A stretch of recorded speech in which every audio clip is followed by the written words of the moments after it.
और अब देखते हैं समाचार विस्तार से। नगर निगम की बजट बैठक गुरुवार को निगम के सभाकक्ष में संपन्न हुई। बजट बैठक में पहली बार भाजपा और कांग्रेस पार्षदों ने मेयर कमल बाकोलिया को आड़े हाथों लेते हुए घेर लिया।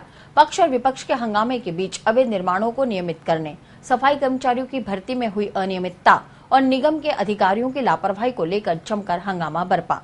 निगम के सभागार में दोपहर 3 बजे शुरू हुई साधारण सभा देर शाम तक जारी रही। पार्षदों ने अधिकारियों पर उनकी ना सुनने का आरोप लगाते हुए अधिकारियों की जमकर खिंचाई की। भारी हंगामे के बीच वर्ष 2015-16 का 245 करोड़ 84 लाख 87 हजार रुपए का बजट पारित कर दिया गया, जो कि मौजूद वित्तीय वर्ष 2014-15 के बजट की तुलना में 44 करोड़ 75 लाख रुपए ज्यादा है। सभा में शामिल एजेंडों में शहर में डोर टू डोर कचरा प्रबंधन और कचरा और गंदगी फैलाने वालों से 500 रुपए जुर्माना वसूलने, सफाई निरीक्षकों और स्वास्थ्य अधिकारियों को प्राधिकृत अधिकारी की शक्तियां देने के प्रस्ताव पारित किए गए। भाजपा पार्षद दल ने सभा में दौलतबाग और फायसागर के रखरखाव के लिए बीओटी पर देने का विरोध किया। भाजपा पार्षदों का आरोप था कि निगम प्रशासन ने 2.5 अरब का बजट तो तैयार कर दिया, लेकिन निगम को आय कैसे होगी इसका कोई ठोस उपाय नहीं बताया। वहीं कांग्रेस पार्षदों ने निगम अधिकारियों को घेरते हुए भेदभाव के आरोप लगाए। उनका आरोप था कि शहर के हर कोने में धड़ल्ले से अवैध निर्माण हो रहे हैं, लेकिन शिकायत के बावजूद निगम प्रशासन ने उनके विरुद्ध कोई ठोस कार्रवाई नहीं की। वहीं समारोह स्थल संचालकों को फायदा पहुंचाने के लिए निगम के अधिकारी उपनीतियां बना रहे हैं, जो कि गलत है। क्या कहा पक्ष और विपक्ष ने, एक दूसरे पर आरोप और प्रत्यारोप लगाते हुए आप भी देखिए निगम की साधारण सभा। जो है उनमें सबसे कम अजमेर नगर निगम के अंदर है, ऐसा क्यों है? इसको क्लियर करवाएं। एक विषय आया, माननीय संपत जी ने भी उठाया, नौरत जी ने भी उठाया कि हमने 1800 लाख रुपए कूड़ा कचरा और उसके व्यय के लिए हमने बजट रखा। पिछली बार 1200 लाख रुपए रखा था। तो माननीय एमएलए साहब से जानना चाहूंगा कि कहाँ पे किसके घर में लगा दिए? एक भी नहीं मिला। आइए तो जवाब नहीं बुलाइए साहब।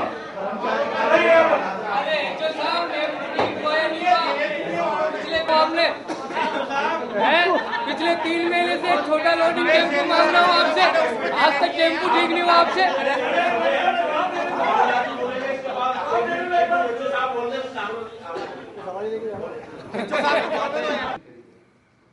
और 250 करीब रोज पहले काम चल रहा है।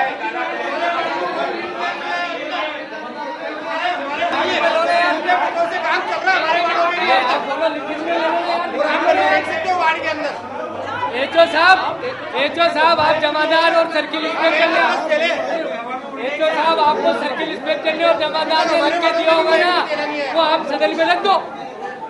जमादार आप अपने अपने जमादारों से एक बार कंफर्म कर लें और अगर वो नहीं है, अगर यहाँ से लेके गए, अगर वो यहाँ से लेके गए तो उन्होंने कहाँ वितरण किया, आप उनसे अपने जमादारों से। हमने 750 का वितरण ज्यादातर का जमादारों को हर वार्ड के लिए 10 का अलॉटमेंट कर दिया है।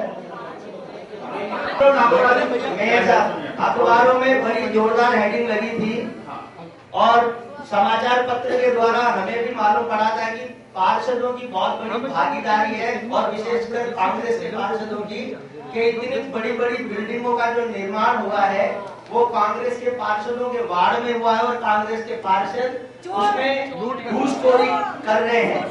मैं ये निवेदन करना चाहूंगा कि सबसे पहले तो ये कि कांग्रेस के पार्षदों के वार्ड में या भारतीय जनता पार्टी के पार्षदों के वार्ड में पार्षद जात एक है, 55 वार्ड के 55 पार्षदों के वार्ड में ये कराई जाए। अभी प्रस्ताव ये लाया गया है, प्रस्ताव ये रखा गया है कि उनसे जुर्माना लेकर के उनको नियमित कर दिया जाए।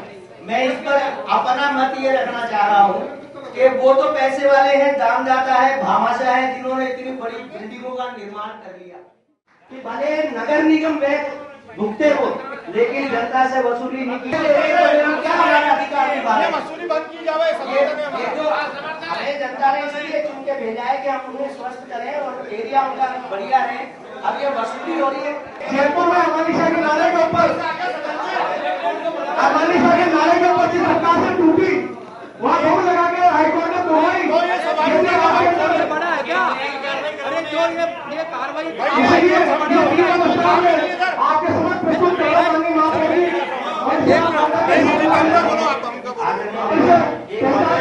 इसको भी मंडली दे रखे, इसको भी 2009 की ओपोजिशन के खिलाफ कार्रवाई उससे अलग बन गई है और उससे बम का कब्जा कर लिया है उनसे वाजिब।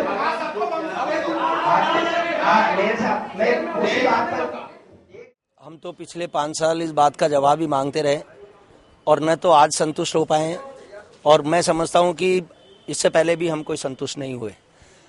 नक्शों का जहां तक आलम है, बड़ी गगनचुंबी इमारतें अजमेर में बन रही है। अजमेर वासियों को बहुत अच्छी तरह इस बात का ध्यान है कि कहाँ कौन कौन सी गली में, कौन कौन से मोहल्ले में, कौन कौन से मेन रोड पे कॉम्प्लेक्स बन गए, बड़े बड़े वैभवशाली कॉम्प्लेक्स बन गए, और वो भी अवैध। उनमें मिनिमम मैं समझता हूँ 90% अवैध। बीच में अखबारों में ये आया कि सारे पार्षद, इसमें पार्षदों की मिली भगत है, तो किसी एक व्यक्ति विशेष पार्षद के लिए सारे पार्षदों पर आरोप नहीं लगा जा सकता। मैंने सदन में यही बात की है कि चाहे कांग्रेस हो चाहे बीजेपी हो, पारदर्शिता जनता के सामने जानी चाहिए। कई डेवलपमेंट के विषय की हमने चर्चा की, परंतु मुझे ऐसा प्रतीत हुआ कि कांग्रेस के महापौर के जो समर्थक के पार्षद माने जाते हैं, पार्षद दल पूरा उखड़ा हुआ है, वे नाराज दिखे और अपना प्रतिरोध और अपना विरोध प्रकट कराते हुए वो महापौर से गुहार करते रहे कि किसी प्रकार का डेवलपमेंट नहीं हुआ, किसी प्रकार का विकास कार्य नहीं हुआ। वो जाने, उनका महापौर जाने, परंतु सदन और अजमेर की जनता चूंकि सभी पार्षदों को निर्वाचित करके यहाँ भेजती है, बजट के प्रति हम प्रतिबद्ध हैं। आज अजमेर नगर निगम की जो साधारण सभा आहूत हुई, उसमें अजमेर नगर निगम का जो बजट है उसको लेकर विस्तृत चर्चा हुई, लेकिन बड़ा खेद का विषय है और ये अजमेर के लिए चिंता का विषय है कि जिन मुद्दों पर चर्चा होनी चाहिए, अजमेर के सफाई व्यवस्था को लेकर, अजमेर में सड़क नाली जो निर्माण है, डेवलपमेंट के काम है, उनको लेकर, अवैध निर्माणों को लेकर, उस पर चर्चा करने के बजाय पार्षद, कांग्रेस के पार्षद अपने ही महापौर पर सवालों का घेरा लगाते नजर आए कि 4 साल में अवैध निर्माण बहुत हो गए, उन पर कार्रवाई नहीं हुई, विकास के काम नहीं हुए, लेकिन एक ने भी इस बारे में चर्चा नहीं की कि किस प्रकार विकास कार्य किए जाए। अभी तक इसमें कोई अनाउंस नहीं किया गया, ना ही कुछ बताया गया है।